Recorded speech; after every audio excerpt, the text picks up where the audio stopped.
సంఘానికి వస్తూ ఉన్నాం, వెళుతూ ఉన్నాము, కానీ మనం ఏమి నేర్చుకుంటున్నాం? మనము ఒక క్రమాన్ని నేర్చుకుంటున్నామా?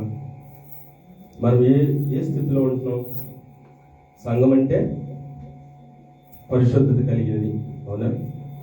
సంఘంలో కొంతమంది పరిశుద్ధులు ఉంటారు, పరిచర్య చేసే వాళ్ళు ఉంటారు, అలాగే పెద్దలు ఉంటారు, సేవకులు ఉంటారు. దేవునికి స్తోత్రం. హల్లెలూయా, హల్లెలూయా.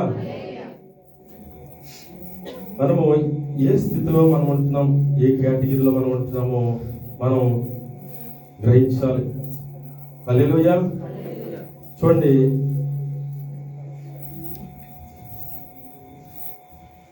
అపోస్తలుడైనటువంటి పౌలు తిమోతికి రాసిన పత్రికలో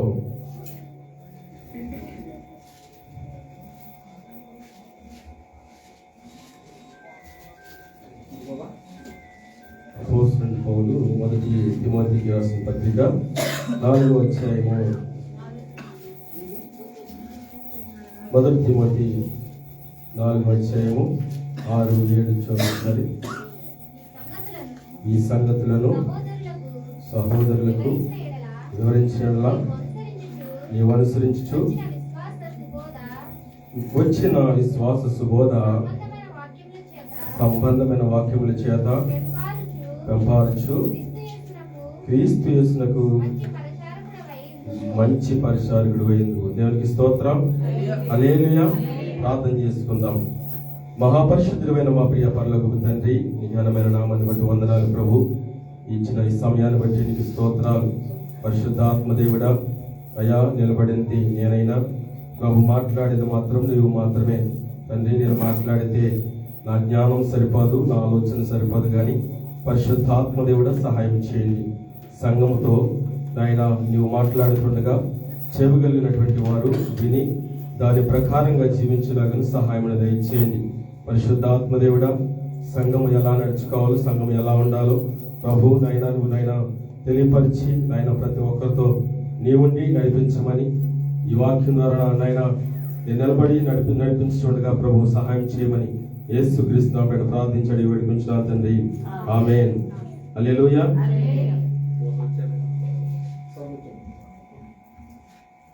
హల్లెలూయా, హల్లెలూయా. సంఘములో మనము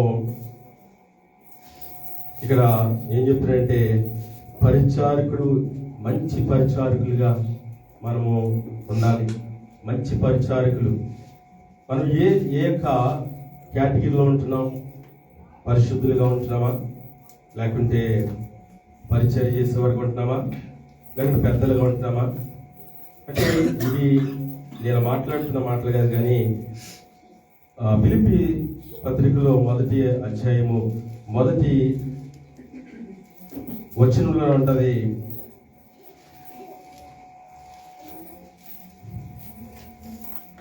ఫిలిప్పీలకు మొదటి పత్రిక, ఫిలిప్పీలకు 1వ అధ్యాయము 1వ వచనం. ఫిలిప్పీలో ఉన్న క్రీస్తు యేసునందలి సకల పరిశుద్ధులకును అధ్యక్షులకును పరిచారకులకును దేవునికి స్తోత్రం కలుగును గాక. హల్లెలూయా, హల్లెలూయా. ఇక ఎంతమంది కనబడతారు? పరిశుద్ధులు, అధ్యక్షులు, పరిచారకులు. ఇక్కడ నలుగురు కనబడుతున్నారు. పరిశుద్ధులు కనబడుతున్నారు, అధ్యక్షులు అనగా పెద్దలు కనబడుతున్నారు, పరిచారకులు కనబడుతున్నారు. అలాగే దాసులు, సంఘానికి ముఖ్యమైన వారు ఎవరు? దాసులు. సంఘాన్ని నడిపించేవారైన దేవుడు సంఘాన్ని ఏర్పాటు చేసి ఆయనను దాసుడిగా ఏర్పాటు చేసుకున్నాడు. సంఘాన్ని, సంఘ బిడ్డలను సరైనటువంటి మార్గంలో నడిపించడానికి, సరైనటువంటి శిక్షణలో నడిపించడానికి. దాసుడు చెదిరిపోకుండా, గొర్రెలు చెదిరిపోకుండా కాపరిగా ఉన్నటువంటి ఆయన సంఘానికి కాపరి మాత్రమే. సంఘం ఎవరిది?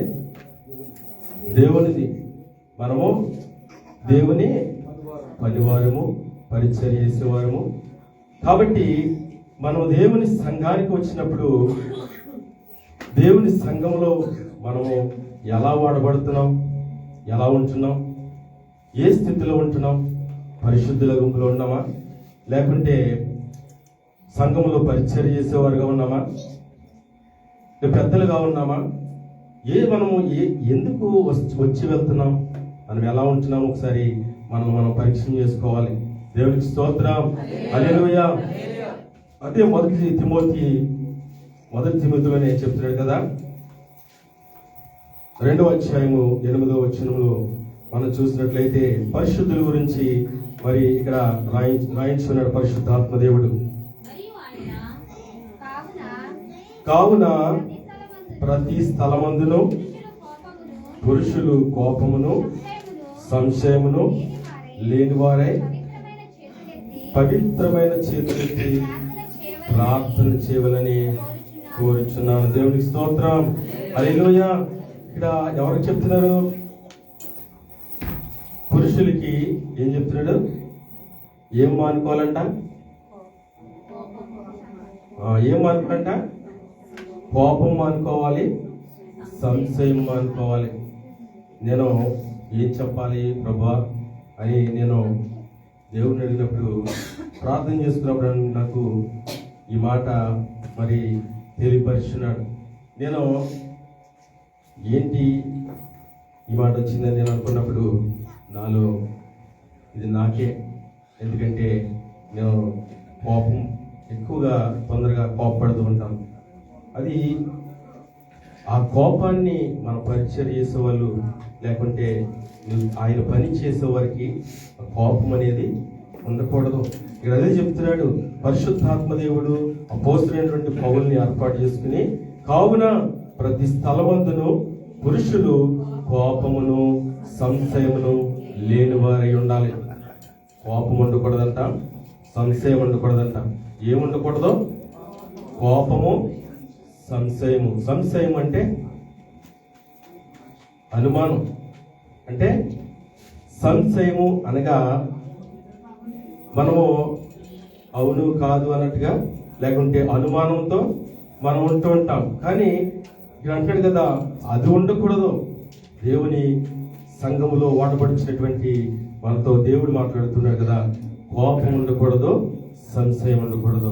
నువ్వు అనుమానించకూడదు, ఇంకా నువ్వు అనుమానంగా ఉండకూడదు. ఇంకా ఇది జరుగుతుందా, జరగదా, నేను నిలబడగలుగుతానా, నిలబడలేనా, లేకుంటే ఇది నా వల్ల అవుతుందా, ఇవి మనం సంశయించకూడదు. ఇంకా మనం ఒకసారి దేవుని యొక్క పరిచర్యకు మనం అప్పగించుకున్న తర్వాత మనం సంశయించుకోకూడదు. దేవుని సంఘానికి వస్తున్నటువంటి మనము కూడా ఎలా ఉంటున్నాం? సంశయిస్తూ ఉంటాం. ఇదిగో నాకు ఈ బాధ తీరుతుందా లేదా, ఈ కష్టం పోతుందా లేదా, ఇదే విధంగా ఆలోచనలు కలిగి ఉంటాం. కాబట్టి దేవుని వాక్యం సెలవిస్తుంది కదా, నీవు కోపమును సంశయమును నీవు లేనివాడివై ఉండాలి. అటువంటి వారు దేవుని పనికి అవసరం. ఏమి కలిగి ఉండాలంటున్నాడు? ఏమి కలిగి ఉండాలంట? పవిత్రమైన చేతులెత్తి ప్రార్థన చేసేవారుగా ఉండాలి. చూడండి, విడిచిపెట్టుకోవాల్సిన ఏంటి? 2, కోపము సంశయము. కలిగి ఉండవలసింది ఏంటి? ప్రార్థన. నువ్వు ప్రార్థన కలిగి ఉండాలి. దేవుని యొక్క సంఘములో వాడబడుతున్నటువంటి మనము ప్రార్థన కలిగి ఉండాలి. ప్రార్థన కలిగి ఉండాలి, అంతేగాని ముసలమ్మ ముచ్చట్లు కాదు. ఇక్కడ ఉండదు చూడండి,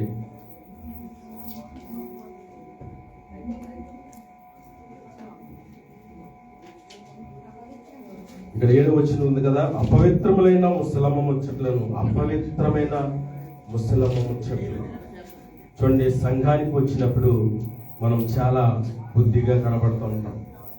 సంఘానికి వచ్చినప్పుడు చాలా బుద్ధిగా, భక్తిగా, శ్రద్ధగా, అబ్బా అసలు ఏమి ఎరగని వారిగా సంఘంలో ఉంటాం. కానీ బయటికి వెళ్ళిన తర్వాత మన ప్రవర్తన ఎలా ఉంటుంది, మన మాట ఎలా ఉంటుంది, మనం ఎలా ఉంటున్నాం, ఇతరుల పట్ల మనం ప్రేమగా ఉంటున్నామా, లేకుంటే కోపంగాను, లేకుంటే దూషించేవారు గాను ఈ విధంగా ఉంటున్నామా?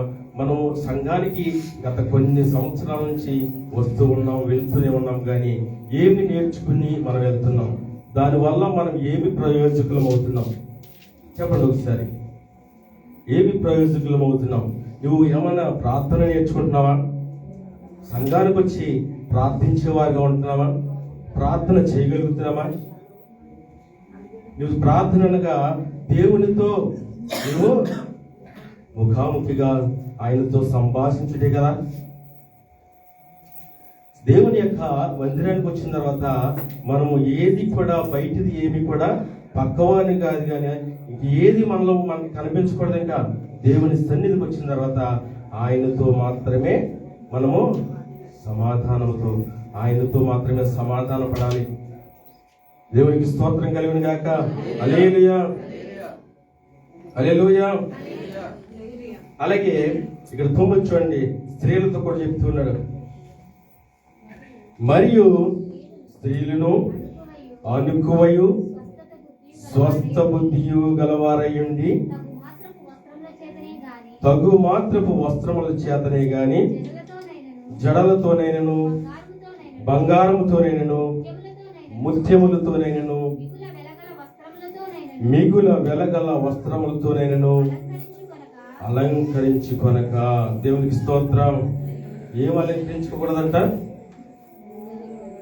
చదువుకున్నారు కదా, ఇది అనేక మంది సేవకులు చెప్పే ఉంటారు, అనేక మంది చెప్పినవి విన్నారు, మనం కూడా చదువుకుంటూ ఉంటాం.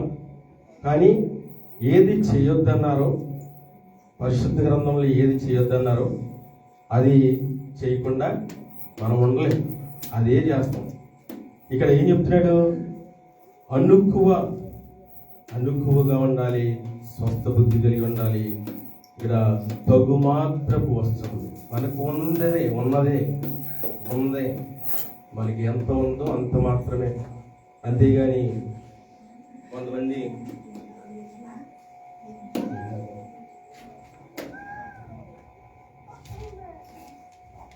దేవునికి స్తోత్రం. హల్లెలూయా. ఇక్కడ అనుకువయు తగు మాత్రపు వస్త్రములు మనము కలిగి ఉండాలి. తర్వాత 10లో చూసినట్లయితే దైవ భక్తి గలవారమని చెప్పుకొను స్త్రీలకు తగినట్టుగా. చూడండి, ఇక్కడ చాలా మంది ఎక్కువ సంఘాల్లో స్త్రీలే కనబడుతుంటారు. కాబట్టి ఇక్కడ ఏం చెప్తున్నాడు? దైవ భక్తి గలవారమని చెప్పుకొను స్త్రీలకు తగినట్లుగా. అవును, చాలా మంది దైవ భక్తి గలవారు అంటే నేను చాలా భక్తిగా, నేను చాలా ప్రార్థన పరురాలుగా, లేకుంటే నేను ప్రార్థన పరుడిగా, లేకుంటే నేను చాలా దేవునికి దగ్గరగా ఉన్నాను అని చెప్పుకుంటూ ఉంటారు కదా. అట్టి విధంగా తగినట్లుగా సత్క్రియల చేత తమను తాము అలంకరించుకోవాలి. వేటి చేత అలంకరించుకోకూడదో చెప్పాడు. వేటి చేత అలంకరించుకోవాలో పరిశుద్ధ గ్రంథంలో పరిశుద్ధాత్మదేవుడు రాయించి ఉన్నాడు. వేటి చేత అలంకరించుకోవాలంట? సత్క్రియలు. నీలో మంచి క్రియలు కనబడాలి. మంచి క్రియలు అంటే దైవ భక్తికి సంబంధించినటువంటి క్రియలు. చూడండి, దైవ భక్తులము అంటే దేవునికి నేను చాలా ఇష్టురాలని అని చెప్పుకుంటే సరిపోదు, కానీ దానికి తగినట్లుగా జీవితాన్ని జీవించాలి. అంతేగాని నేను దైవ భక్తుడిని, దైవ భక్తురాల్ని అని చెప్పుకుంటే సరిపోదు. దానికి తగినట్లుగా మనం జీవించాలి. సత్క్రియలు అంటే మంచి క్రియలు ఏంటి? ఏం మంచి పని చేయాలి? ఏం చేయాలి? సత్క్రియలు అంటే ఏంటి చెప్పండి. సత్క్రియలు దేవుని యొక్క సన్నిధానానికి వస్తున్నామా? వెళ్ళిపోతున్నామా? వెళ్ళిపోయే వారిగా ఉండకూడదు. వచ్చిన ప్రతి ఒక్కరిని కూడా మనము ప్రేమగా మనము ఎలా ఉండాలి? పలకరించాలి. నీలో దేవుని యొక్క ప్రేమ అంటే దైవభక్తి అంటే ఏంటి? నువ్వు దేవునితో సహవాసముగా, దేవునిలో వేగం కలిగి ఆయనతో నీవు అంత భక్తిగా ఉంటే గనక నీలో దేవుని ప్రేమ నీలో ఉంటుంది, దేవుని ప్రేమ మనలో ఉంటుందని దేవుని వాక్యం సెలవిస్తూ ఉన్నది. కాబట్టి దేవుని యొక్క సంఘములో మనము క్రియల రూపంలో మనము కనిపరచాలి. క్రియలు ఉండాలి, పనులు ఉండాలి. పని లేకుండా నేను భక్తుణ్ణి భక్తురాలిని అని చెప్పుకుంటే ప్రయోజనం అనేది ఉండదు. దేవుని సంఘాన్ని పాడు చేసేవారుగా ఉండకూడదు. దేవుని సంఘాన్ని కట్టేవారుగా ఉండాలి. దేవుని సంఘాన్ని బలపరిచేవారుగా ఉండాలి. దేవుని సంఘములో అనేక మందిని మనము దేవుని రాజ్యానికి నడిపించేవారుగా ఉండాలి తప్ప మనము దేవుని సంఘములో నేనే భక్తుడిని, నేనే భక్తురాలని, నేనే భజన చేసుకుని నేనే వెళ్ళిపోతాను అని అనుకుంటే దేవునికి అది ఇష్టమైనది కాదు అని దేవుని వాక్యం సెలవిస్తుంది. హల్లెలూయా, హల్లెలూయా. సత్క్రియలు అంటే మంచి పనులు ఉండాలి. దేవుని పని చేసేవారు దేవుని పనిలో నిమగ్నమైపోవాలి. నువ్వు దేవుని పని కోసం గనక నువ్వు సమర్పించుకున్నావా, దేవుని పని చేయాలని గనక నువ్వు అనుకున్నావా, లేకుంటే వద్దు నేను ఎలా వచ్చి కూర్చుని వెళ్ళిపోతాను. కొన్ని వెళ్ళిపోయినా కూడా నువ్వు కనీసం పరిశుద్ధులుగా ఉన్నావా, పరిశుద్ధుల జాబితాలో ఉన్నావా, పరిశుద్ధంగా నువ్వు జీవించగలుగుతున్నావా? నువ్వు ఎప్పుడైతే పరిశుద్ధంగా జీవించగలుగుతావో అప్పుడు నీలో ఏముంటాయి? పరిచర్య చేసే గుణాలు నీలోకి వస్తూ ఉంటాయి. పరిచర్య చేసే గుణాలు నీలోకి వస్తూ ఉంటాయి. పరిశుద్ధంగా నువ్వు జీవించినంత కాలము కూడా నీవు పరిచర్య చేయలేవు. పరిచర్య చేసేవారి ఉద్దేశం ఏంటంటే దేవుని పని చేసేవారు ఆయనకు మంచివారుగా కనబడాలి. అదే దైవ భక్తి. దేవునికి భక్తిగా మనం కనబడితే, నేను కనబడుతున్నాను దేవునికి భక్తిగాను, దేవునికి కనబడినట్లుగా మీకులో కనబడుతున్నానంటే అది మీకు ఎలా కనబడాలంటే అది క్రియల రూపంలోనే కనిపిస్తుంది. నేను భక్తి చేస్తున్నాను అనేది మీకు క్రియల రూపంలో కనిపించాలి. అది దైవభక్తి. అది క్రియలు లేనటువంటి భక్తి అది భక్తి కాదు. అది స్వార్థపూరితమైనటువంటి భక్తి. అది నాకు నేనే బాగుండాలి, నాకు నేనే ఎదురుండాలి, నాకు నేనే నడవాలి అని అనుకున్నది అది కాదు. కానీ దేవుడు కోరుకునేది ఏం తెలుసా? క్రియలతో కూడినటువంటి భక్తి కావాలి. నీకు క్రియలతో కూడినటువంటి భక్తి మనలో ఉన్నదా? అది మనము జ్ఞాపకం చేసుకోవాలని పరిశుద్ధాత్మ దేవుడు బయలుపరుస్తున్నాడు. దేవుని స్తోత్రం. హల్లెలూయా, హల్లెలూయా. వీటితో మనం అలంకరించుకోవాలి. ఏవి వద్దన్నాడో అవి వదిలేసుకుని మనం వీటిని అలంకరించుకోవాలనేది పరిశుద్ధాత్మ దేవుడు తెలియపరిచినాడు. కాబట్టి మనం ఉన్నటువంటి ప్రతి ఒక్కరూ కూడా దీన్ని గమనించవలసిందిగా ప్రభుపేట మనం చేస్తున్నాను. దేవునికి స్తోత్రం కలుగును గాక. హల్లెలూయా. అలాగే చూడండి, పరిచర్య చేసే వాళ్ళ కోసం చూద్దాం. 3వ అధ్యాయము 8వ వచనం చూద్దాం. అలాగుననే పరిచారకులు మాన్యులయుండి విమనస్కులను మద్యపానస్తులను దుర్లాభమును అపేక్షించు వారిని ఉండక విశ్వాస మర్మమును పవిత్రమైన మనస్సాక్షితో గైకును వారి ఉండవలెను, మరియు వారు మొదట పరీక్షింపబడవలెను. ఇది పరీక్షించుకోవాలి. చూడండి, పరిచర్య చేసేవారు, సంఘములో పరిచర్య చేసేవారు తక్కువ ఉంటారు. అవును కదండి? పరిచర్య చేసేవారు తక్కువ, పరిచర్య చేసేవారు తక్కువ. కానీ యేసుక్రీస్తుకి పరిచయం ఉన్నవారు ఎక్కువ. పరిచర్య చేసేవారు మాత్రం తక్కువే. కానీ పరిచర్యం ఉన్నది ఆయన నాకు తెలుసు, యేసుక్రీస్తు నాకు తెలుసు. ఈ పరిచర్యము ఉన్న వాళ్ళు ఎక్కువ ఉన్నారు, కానీ పరిచర్య చేసేవారు మాత్రం చాలా తక్కువ. దేవునికి స్తోత్రం. హల్లెలూయా.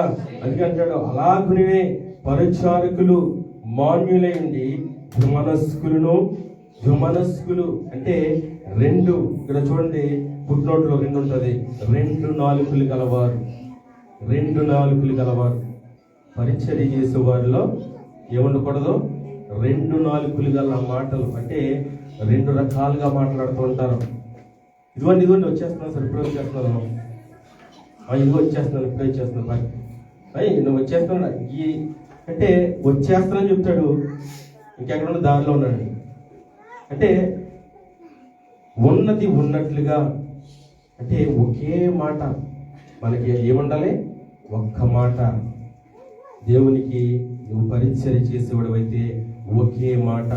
అవునంటే అవును, లేదా లేదు. ఇదిగో సేవకుడు గత కొన్ని సంవత్సరాల నుంచి కోవిడ్ దేశంలో సేవ చేస్తున్నాడు. అనేక మందిని మరి గృహాలకు వెళ్ళి దర్శిస్తూ ఉన్నాడు. గృహ దర్శనాల్లో ఆయనకి బండి కూడా లేదు. కోవిడ్ దేశంలో అనేక మంది సేవకులకి మరి బండ్లు ఉన్నటువంటి సంఘంలో ఆ యొక్క బండ్లుండి పరిచయం చేసే కూడా ఉన్నారు. కానీ సేవకుడు ఇంటింటికి నడుచుకుంటూ ఎంత దూరమైనా కూడా పరిచయం చేయడానికి వెళ్తాడు. పరిచయం చేసి రేపు వారం రెండమ్మ అని చెప్పేసి ఆయన చెప్పొస్తాడు. ఇది ఎందుకు చేస్తున్నాడు? ఆయన దేనికోసం చేస్తున్నాడు? ఆయనకి దేవుడు ఇచ్చినటువంటి పని, ఆ పనిని ఆయన నెరవేరుస్తున్నాడు. ఆయన అనేక మందిని దేవుని సన్నిధానానికి నడిపించాలి. నశించిపోతున్న వారిని వెతికి రక్షించే బాధ్యత ఎవరికి ఇచ్చడం? ఆయన సేవకులకి, అలాగే సంఘంలో ఉన్న వారికి కూడా ఆ పని చెప్పాడు. సేవకులు ఒక్కరే కాదు, సంఘంలో ఉన్న ప్రతి ఒక్కరు కూడా పరిచర్య చేయాలి. ఆ ఇంటింటికి వెళ్ళి ఆయన ఒక్కడే చేస్తున్నాడా? మనకి లేదా బాధ్యత? సంఘం అంటే ఎవరిది? సంఘం అంటే మనందరిదేనే. సంఘం అంటే ఆయన ఒక్కరిదే కాదు కదా. కాబట్టి సంఘములో ఉన్నటువంటి ప్రతి ఒక్కరు కూడా గమనించవలసింది ఏంటంటే పరిచర్య చేయాలి. పరిచర్య చేయకుండా కనీసం నువ్వు పరిచర్య చేయవు కదా, కాదు కదా, కనీసం సంఘంలోకి వచ్చిన వారిని కూడా మనము అంతగా పట్టించాం. నిజమే. ఎందుకంటే సంఘములోకి నీకు నూతనంగా ఒక్క వ్యక్తి వచ్చినా సరే మనం ఎలా ఉండాలో తెలుసా? మనం చాలా మన క్రియలలో కనిపించిపోవాలి. అబ్బా, ఆ సంఘంలో ఉన్నారే వారు ఎంత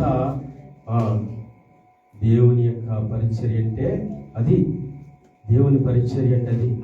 వారు ఎంత బాగా ప్రేమగా ఆప్యాయతగా వారు ఎంత ప్రేమ చూపిస్తారో తెలుసా అన్నట్లుగా మనం సంఘంలో ఉండాలి. నువ్వు ఇంటికి వెళ్ళి పరిచర్య చేయవు, కనీసం సంఘానికి వచ్చిన వారిని కూడా మనము పట్టించుకోని పరిస్థితుల్లో ఉండకూడదనేసి ప్రభు పేట మనం చేస్తున్నాం. దేవుని స్తోత్రం, హల్లెలూయా. ఇక్కడ పరిచర్య మాన్యులై ధిమనస్కులై మిగుల మద్యపాన శక్తులను దుర్లాభమును అపేక్షించే వారిని ఉండక విశ్వాస మర్మమును పవిత్రమైన మనస్సాక్షితో గైకుని వారై ఉండవాలి. మనస్సాక్షి, మంచి సాక్ష్యం కలిగి మనం ఉండాలి. ఎప్పుడైతే అటువంటి సాక్ష్యం కలిగి ఉంటామో నిన్ను చూసి ఎదుటి వారు మనకే అబ్బా ఎంత బాగా పరిచయం చేస్తున్నారో, మంచి పరిచయాలు అని దేవుని దృష్టిలోనే ఉండాలి. ఇక్కడ మనము చేసే పరిచర్య ద్వారా ఇతరులు కూడా నిన్ను బట్టి వారు కూడా మారాలి. అది పరిచర్య అనేది. పరిచర్య ఆ విధంగా చేయాలనేసి ప్రభుపేట మనం చేస్తున్నాను. మనం పరీక్షించుకోవాలి. ఈ పరిచర్యకి తగిన ఈ పరిచర్య చేస్తానంటే దానికి నేను యోగ్యున్నా? ప్రతి ఒక్కరూ చేయొచ్చు, కానీ పరిచర్య మనల్ని మనం పరీక్షించుకుని చేయాలి. పరిచర్య దేవుని సంఘం అనేది పరిశుద్ధమైనది. కాబట్టి మనము ఎలా ఉండాలి? కాబట్టి మనము చూడండి, దాని కింద చదువుదాం. స్త్రీల గురించి చూడండి 11. అటువలే పరిచరించే స్త్రీలను మాన్యులై కొండెములు చెప్పుముకుల వారును యథానుభవం గల వారును అన్ని విషయములను నమ్మకమైన వారు వల్లే ఉండాలి. ఎలా ఉండాలంట? పరిచర్య చేయ స్త్రీలు ఎలా ఉండాలంట? మాన్యులై కొండెములు చెప్పువారు. కొండెములు చెప్పువారు దగ్గర చూడండి, స్త్రీలు దగ్గర ఏముంది? స్త్రీలు అనగా పరిచయం చేసేవారు. అలాగే కొండెములు చెప్పువారు అంటే పుట్టినట్లు ఏముంది? అపవాదులు. చూడండి, కొండెములు చెప్పేవారుగా ఉండకూడదు. కొండెములు అంటే తెలియనటువంటివి, మనకు తెలియదు, పక్కవారి గురించి నీకు తెలియదు, అది ఎవరో వచ్చి నీకు చెప్పారు, దానిని నువ్వు నమ్మి నువ్వు ఇంకో ఇతరులకు చెప్పడం, ఇది కొండెములు చెప్పడం.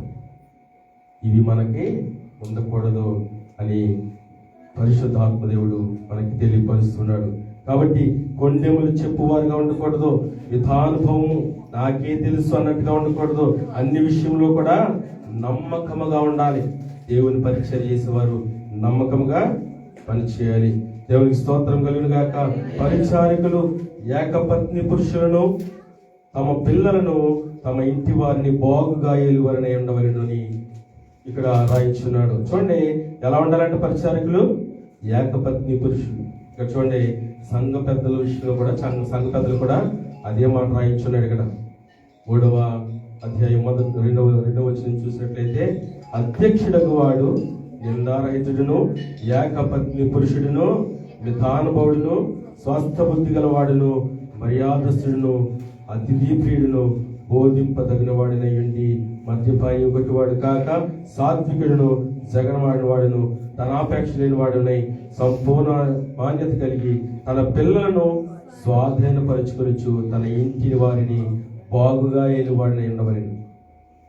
చూడండి, పరిచర్య చేసేవారంట సంఘ పెద్దలు కావచ్చు, ఎవరైనా సరే పరిచర్య చేసే వాళ్ళు ఇంటిని బాగా ఏలేవారు ఉండాలి.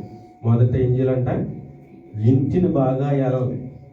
మన ఇంట్లోనే సరిలేదనుకోండి, సంఘాన్ని ఎలా ఏళ్తారు? ఇక్కడ అదే చెప్తున్నాడు పరిశుద్ధాత్మదేవుడు.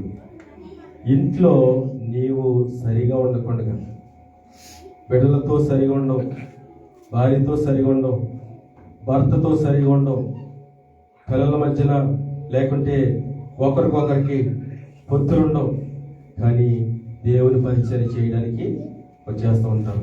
సంఘాల్లో ఈ రోజుల్లో మనం బయట దేశంలో చూసినా, ఎక్కడ చూసినా సరే సంఘాలలో ఎటువంటి వారిని ఏర్పాటు చేస్తున్నారు? చూడండి, ఏకపత్ని పురుషుడు అంట, ఒకే భార్య కలిగి ఉండాలి. ఒకే భార్య కలిగిన వాడు సంఘ పరిచర్య చేయడానికి అర్హుడంట. అంటే ఎందుకు ఇలా రాయించున్నాడు? దేవుని సంఘం అంటే ఎలాంటిది? పరిశుద్ధాత్మదేవుడు ఆయన ముందుగానే చూడండి ఎంత బాగా రాయించాడు. ఏకపత్ని పురుషుడు దేవుని సంఘానికి, దేవుని పరిచర్యకు కావలసిన వాడు. కనుక ఇక్కడ కుటుంబాన్ని సరి చేసుకోవాలి, కుటుంబంలో బిడ్డలను సరి చేసుకోవాలి, కుటుంబంలో ఉన్నటువంటి నీకున్న ఇబ్బందులను బట్టి కుటుంబంలో నువ్వు భర్తను విడిచిపెట్టేసి, భార్యను విడిచిపెట్టేసి నువ్వు దేవుని పరిచర్య చేస్తానంటే కనుక అది కాదు. కానీ నీవు దేవుని పరిచర్యకు నువ్వు తగినట్టుగా ఉండాలంటే కనుక నీ కుటుంబాన్ని నువ్వు కట్టుకోవాలి. అప్పుడే సంఘాన్ని కూడా నువ్వు కట్టగలుగుతావని చెప్పేసి దేవుడు ఇక్కడ బయలుపరుస్తున్నాడు. దేవుని స్తోత్రం, హల్లెలూయా, హల్లెలూయా, దేవునికి స్తోత్రం కలుగును గాక. కాబట్టి దేవుని యొక్క సంఘములో పరిశుద్ధులు, అలాగే పరిచర్య చేసేవారు, సంఘ పెద్దలు, మరి ఇవన్నీ కలిస్తేనే కానీ సంఘమని అనబడదు. సంఘమని పిలవాలంటే ఈ గుంపంతా ఉండాలి, పరిచర్య చేసేవారు ఉండాలి, పని చేసే వాళ్ళు ఉండాలి, పెద్దలు ఉండాలి. కాబట్టి మనం పరిచర్య చేస్తున్నాము, కానీ మనం ఎలా నడిపిస్తున్నాం? సంఘ పెద్దలు ఒక వారం వస్తే ఒక వారం రా, మనం క్రమాన్ని ఏర్పాటు చేయాలి. సంఘంలో క్రమాన్ని ఏర్పాటు చేయాలి. క్రమము తప్పితే ఏమవుతుందంట? క్రమం తప్పితే ఏమవుతుందంట? అక్రమం అవుతుంది. అక్రమం అయితే అక్రమము చేయవారులారా నా ఎద్దరిని తొలగిపోండి అంటాడు ఆయన.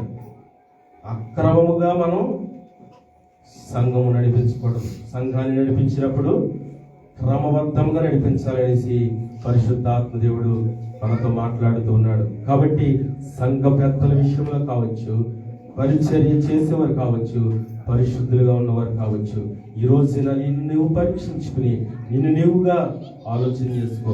నువ్వే స్థితిలో ఉంటున్నావు? పరిశుద్ధులుగా ఉంటున్నావా? నువ్వు పరిశుద్ధులుగా ఉంటే కనుక పరిచర్య చేయడానికి ముందుకు వస్తావు. నువ్వు ముందుకు రావట్లేదంటే కనుక నీలో ఇంకా నువ్వు పాపము ఏలుబడి చేస్తున్నది, నీలో ఇంకా నువ్వు పాపము ఏలుబడి చేస్తున్నది. లోకములో ఉన్న వాటి వరకే నువ్వు ఆలోచన చేస్తున్నావు, కానీ దేవుని పరిచర్య చేయాలి, దేవుళ్ళు నిలబడాలి, నేను దేవుని యొక్క సంఘంలో కట్టబడాలి అనే ఒక ఆలోచన ఎవరికి కూడా ఉండట్లేదు. పరిశుద్ధాత్మ దేవుడు నిన్ను నన్ను చూస్తున్నాడు. ఆయన ఏమంటున్నాడు తెలుసా? మీరు ఎందుకు సంఘానికి వస్తున్నారు? వ్యాసదారుల వల్లే వచ్చి వెళ్ళిపోతే ప్రయోజనం ఉండదు. వ్యాసదారులుగా వచ్చి నువ్వు విజిటింగ్ వచ్చినట్టుగా కనిపించేసి షో చేసుకుని వెళ్ళిపోతే ప్రయోజనం కాదు. కానీ సంఘములో నీవు వాడబడాలి, సంఘములో ఆయన పని చేయాలి, సంఘములో ఆయన కొరకు పరిగెట్టాలి, అతి విధముగా మరి ఉండాలని ప్రభువు మరి కోరుకుంటూ ఉన్నాడు. మనం ఏ స్థితిలో ఉంటున్నాం? నిన్ను నీవు పరీక్ష చేసుకో ఒకసారి. నీ స్థితి నువ్వేంటి ఎరుగున్నావు కదా? నువ్వు సంఘానికి వచ్చి వెళ్ళిపోతున్నావా? సంఘంలో వచ్చి నువ్వు వచ్చి వెళ్ళిపోతే ప్రయోజనం కాదని దేవుడు రాత్రి సాయంకాల సమయంలో మనతో మాట్లాడుతున్నాడు. కాబట్టి సంఘములో మనము ప్రతీది కూడా సంఘస్థులకి తెలియాలి. సంఘములో మనం చేసే పరిచర్య కావచ్చు, ప్రతీది కూడా ఎవరు వస్తున్నారు, ఎవరు వెళ్తున్నారు, ప్రతీది కూడా మనం గమనించుకోవాలి. మన సంఘంలో ప్రతి ఒక్కరితో కూడా ఐక్యత కలిగి ఉండాలి, ప్రేమ కలిగి ఉండాలి. మరి ప్రతి ఒక్కరు కూడా మరి దేవుని పరిచర్య అంటే అందరూ కలిసి ఏకమవుతేనే తప్ప అది పరిచర్య కాదు, అది సంఘం అవ్వదు. కానీ సంఘం అనగా అందరూ కలిస్తేనే సంఘము. ఒకరికొకరు నేను నాది కాదు అనుకుంటే అది సంఘం అవ్వదు, అది జరగదు. చావుడు ఒకడే పరిచర్య చేసేవాడా? లేకుంటే పాస్టర్ అశోక్ గారైనా పరిచర్య చేసేది? ఇంకెవరు పరిచయం చేయరా? దేవుని సంఘానికి వచ్చి కూర్చుని వెళ్ళిపోతే సరిపోతుందా? నువ్వు ఎన్నో వాక్యాన్ని కనీసం ఇతరులకన్నా చెప్పాలి కదా. మన బాధ్యత కాదు అది. మనం ఏం చేస్తున్నాం? ఎందుకు వచ్చి వెళ్ళిపోయేవారు అనుకుంటున్నాం? ఈ విధంగా దేవుని యొక్క సంఘంలో మనం ఉంటే మనం వర్ధిల్లం, ఆత్మీయంగా బలపడలేము. కాబట్టి వచ్చి వెళ్ళిపోతే సరిపోదు. చూస్తున్నాం కదా, నాకు చాలా బాధేసి వస్తున్నాయి. ఎందుకంటే అనేక మంది రోగములతో, బాధలతో మరి చాలా నశించిపోతూ ఉన్నారు. రోగం వస్తేనేమో ప్రార్థన, బాధ వస్తే ప్రార్థన, బలహీనత వస్తే ప్రార్థన, కానీ నువ్వు మాత్రం సంఘానికి దూరం అయిపోతూ ఉన్నావు. దేవుడు కోరుకునేది కాదు. దేవుని యొక్క పరిచయం చేయడానికి నిన్ను నన్ను కూడా ఏర్పాటు చేసుకున్నాడు. ఆయన ప్రణాళిక లేకుండా మనము రక్షించబడలేదు. ఆయన ప్రణాళిక లేకుండా మనం ఇక్కడ లేవు. ఆయనకు ఒక ప్రణాళిక ఉంది. నీ పట్ల, నా పట్ల కూడా ఆయనకు ఒక ప్రణాళిక ఉంది. కాబట్టి ఆయన నడిపిస్తున్నాడు. దేవునికి స్తోత్రం కలిగిన గాక. ఇక్కడ చూడండి, 4:6 చూసినట్లయితే అపవిత్రమైన ముసలము ముచ్చట్లు విసర్జించి దేవభక్తి విషయములో నీకు నీవే సాధకము చేసుకును. దైవభక్తి విషయంలో నీకు నువ్వు సాధకం చేసుకోవాలి. ఏం సాధకం చేసుకోవాలి? సాధకం చేసుకోవటం అంటే ఎక్సర్సైజ్, మరలా రిపీట్ చేసుకోవడం. చూడండి, విన్న వాక్యాన్ని విడిచిపెట్టేసి వెళ్ళిపోవడం కాదు, దాన్ని సాధకం చేసుకోవాలి, దాన్ని నెమరు వేసుకోవాలి. నువ్వు దాన్ని మరలా జ్ఞాపకం చేసుకోవాలి. నువ్వు వినేసారు కదా, అయిపోయింది, శుక్రవారం అయిపోయింది, మళ్ళీ వచ్చే శుక్రవారం కలుద్దాం, అంతేనా? ఆ విధంగా ఉంటున్నామా? నీవుగా దానిని సాధకం చేసుకోవాలి. దేవుని యొక్క నీవు భక్తిగా ఉంటే, దైవభక్తుడిగా నీవు ఉంటే కనుక నీవుగా సాధకం చేసుకోవాలి. విన్న వాక్యాన్ని సాధకం చేసుకోవాలి. పాడే పాటలు మనం రోజు పాడే పాటలే, వాటిని మరలా పాడట్లేదా? వాటిని మరలా వినట్లేదా? అలాగే దేవుని వాక్యం కూడా మనం విని వెళ్ళిపోతే కాదు, కానీ దాన్ని సాధకం చేసుకోవాలి. దానిని మరలా మనము గుర్తు చేసుకోవాలి. ఇదిగో ఈరోజు నేను ఇలా నిలబడి చెప్పాను కదా, లేకుంటే పోయిన వారం ఇలా చెప్పాను కదా, దానిని జ్ఞాపకం చేసుకోవాలి, తిరిగి దాని ప్రకారంగా నడుచుకోవడానికి ప్రయత్నం చేయాలి. కనీసం ప్రయత్నం కూడా చేయగలం. మనం ప్రయత్నం చేయాలి. ప్రయత్నం చేస్తేనే కదా ఏదైనా. ఇప్పుడు సైకిల్ తొక్కువాడు సైకిల్ని తొక్కినప్పుడు రాదు చిన్నదనంలో, దాన్ని ప్రయత్నం చేయగా చేయగా చేయగా చేయగా నడిపిస్తాడు, సైకిల్ తొక్కగలుగుతాడు. అలాగే మనం దానిని సాధకం చేస్తేనే కానీ నీకు నీవు సరి చేయబడవు. నీకు నీవు దానిలో ఇది సరైన మార్గం కాదని గుర్తించగలవు. వాక్యము విని వెళ్ళిపోయేవారుగా మనం ఉండకూడదు. వాక్యానుసారంగా దానిని సాధకం చేసుకుంటూ మనం నడుచుకోవాలని ప్రభుపేట మనం చేస్తున్నాను. అలాగే మనం వచ్చిన వెంటనే ప్రార్థన చేసుకోవాలి. ముసలమ్మ ముచ్చట్లు పక్కన పెట్టాలి. ఫోన్లు చేసుకున్నా సరే, లేకపోతే ఏం మాట్లాడుకున్నా సరే, దేవుని మాటలు తప్ప వేరే మాటలు మాట్లాడుకుంటే వల్ల ప్రయోజనం ఉండదు. కాబట్టి దేవుడు నిన్ను నన్ను చూస్తున్నాడు. సంఘంలో వచ్చి వెళ్ళిపోయేవారు కాదు, కానీ పరిశుద్ధులుగాను లేకుంటే పరిచర్య చేసేవారు గాను సంఘ పెద్దలుగాను నీవు ఉండి నిలబడి సంఘాన్ని కట్టేవారుగా మనం ఉండాలని ప్రభువు మనకు చేస్తున్నాడు. అట్టి కృపను మనందరికీ దయచేసి నడిపించిన గాక. ఆమేన్.